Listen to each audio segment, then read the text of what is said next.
So just before we get started on this one, I want to give a shout out to the main man, Grid Shifter. He's after letting me use his music to go behind these tutorials, and I think it's a real sound thing of him to do. I also did the art and logo design for this lad, so I'm telling you, go check him out now and enjoy the tunes. Nice one.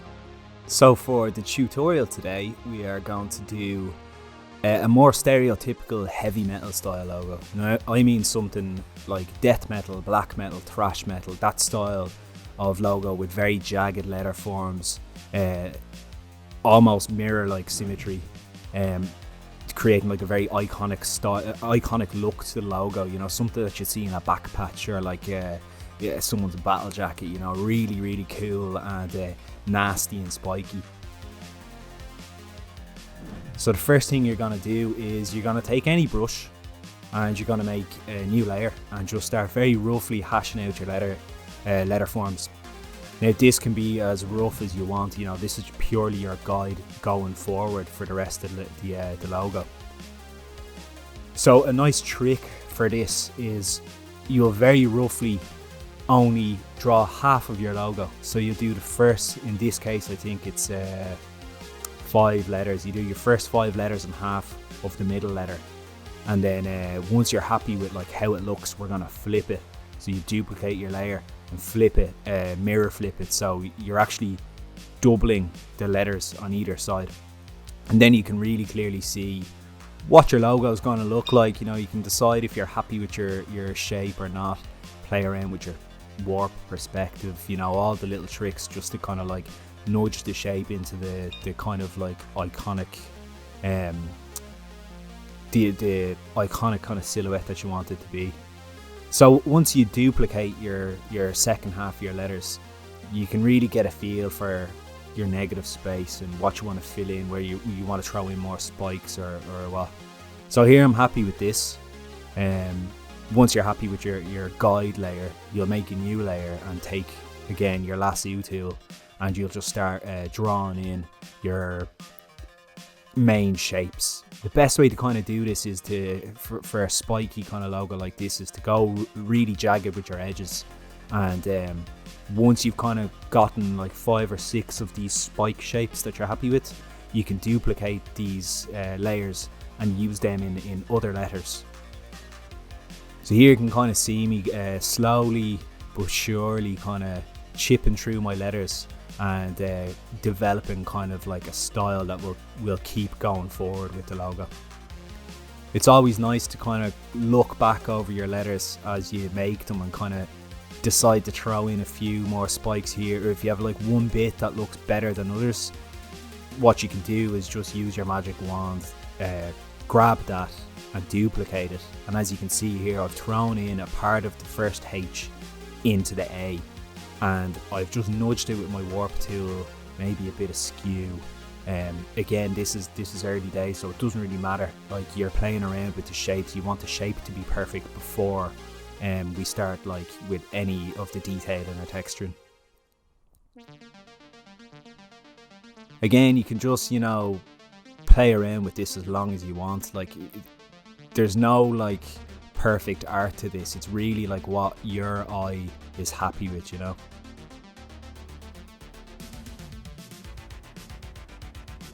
There we go. I'm kind of playing around again with some copying and pasting of my, just, you know, different parts of different letters that I think might work better. Like taking a piece of the H there for the O, using my warp tool and skew, removing different parts just with your eraser tool, and merging your layers in the end to keep like the shape looking nice. As you can see, I'm just kind of like still kind of moving things. As I said, the guide isn't exact. It's a guide. It's just to kind of make it easier for you to know like where you are with your letters, you know.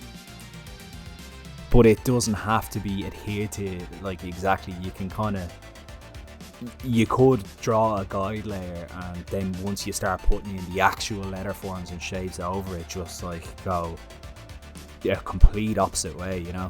Just disregard everything you've done and make a different logo altogether. But it's there just to kind of get your idea down on paper. Another thing that's very important is like with logos like this that you want to look like kind of blades and spikes, it's very important to keep all your letters the same sort of thickness, you know. As you can see there, I'm just nudging and adding in little bits to keep it kind of balanced look, you know. It's very important like to also think about your negative space. Like I might not do it too much in this draw through, but like it can be good to invert your colors and just kind of like see what it's going to look, you know, white on black rather than black on white. So now I've done the same thing. You literally just copy or merge all your letter forms on the first side, duplicate them, mirror flip them and drag them over, and now you can really see this looks like a metal logo already. Like it looks like, you know, a nasty sort of black metal logo. Here you can see I am now taking the last 5 letters and kind of scratching them in just to kind of get a feel for how I want them to kind of develop out of. Because if you think about it, these are the first 5 letters mirrored, so it's not going to make any sense. Like you're going to want to go back in and draw in different parts to really understand like what letters you're working with again, you know. This can be, you can kind of like go a bit overboard with this, but sometimes I think it's nice just to kind of like subtly nudge in. As you can see, just making like the bottom of the T here and the F, like I'm just chopping bits out and I'm adding bits in subtly, you know, not going overboard. Like you don't want to end up losing your symmetry, you know. You want to keep it looking quite symmetrical and mirrored.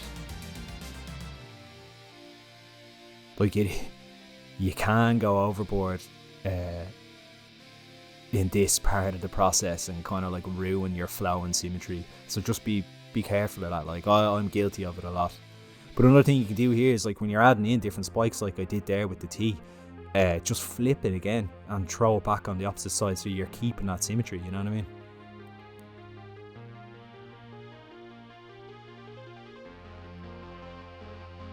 Now you can see the word is really coming together like Shadowcraft. You start with your SHADO, and there you can see I've actually mirrored both A's and flipped them around. So once you've got like all your letters properly drawn out, it is it's always fun to kind of, you know, take your favorite spikes and just like copy them. Like use your lasso tool, grab them, copy and paste, and then start adding in. And if you like work on one side adding in loads of spikes, you can just flip them after, you know what I mean? Sometimes you'll find that like you've kind of lost a bit of clarity, but at the same time, when this is like, if you want this to be like a black metal or death metal logo, it doesn't really matter, because like it is going to be illegible. Like we're going to put drips and we're going to put all sorts of spikes and stuff in here, and it will be quite hard to read when we finish it, but you know what I mean, that's the whole point. Like, you know, people want like obscure logos that you know, your regular Joe Blogs doesn't know like what it says, you know. There's that little bit of mystery to it. Like you can see I'm kind of playing with my warp and my perspective just to kind of give it like a little bit more flow, and kind of playing around with things. Sometimes I might think they look bad, sometimes I might be happy with it, you know, but it's not the end of the world if you find you've like gone a bit overboard. And like with your warp, like always just copy the layer, hide it, and then duplicate your layer, hide the one below, and fart around with the one on top, because like if you mess it up, you still have your backup there, you know. Here I'm just kind of seeing like how it would look with a bit of like bevel and emboss, just to give it a bit of a 3D feel. Didn't really like it too much, so I'm going in and I'm adding in a few more little spikes, as I said, you know, just to give it a bit more of a nasty feel. Like you are gonna lose legibility in this part of the process, but to be honest, if it looks cool, then go for it. If it ends up looking more like, you know, some nasty like tribal kind of or Warhammer looking like pile of spikes, like that's cool. Again, this is like a little trick. Some people don't do this, They prefer to like draw each individual letter in, like, but again, this is like a time saving trick. You don't want to spend like a week on something that, you know, isn't going to make it any money, like, or any decent money. You know, this could be something you're just doing for yourself, like, and if you want to like spend all day drawing these spikes in individually, like, you can do that, go for it, like, but you know what, time is a valuable resource for us all. So if you can find a little trick in the process that'll save you time, then I say go for it, like. And this does exactly that. You know, if you find that one little spike in your letters that looks well, just duplicate it, drop it in. You can see I'm just kind of like throwing them in inside, outside, kind of changing the size, stretching them a bit so they're not all like, you know, carbon copies of each other. And you'll know yourself, like, you'll see if the spike should be bigger on some parts or smaller on other parts, you know. Like, as long as it looks balanced, and if it looks cool and nasty, then keep it, like.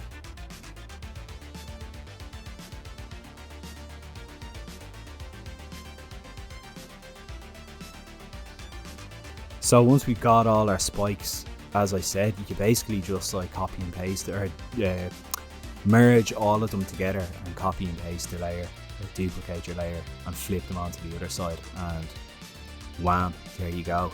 Nasty, spiky, medieval looking Warhammer style black death metal logo.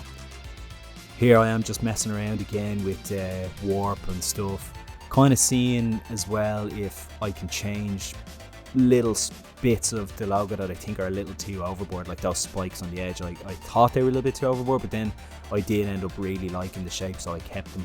Because, you know, you do want that, like, it's almost like a moth or like a butterfly, you know, kind of deal.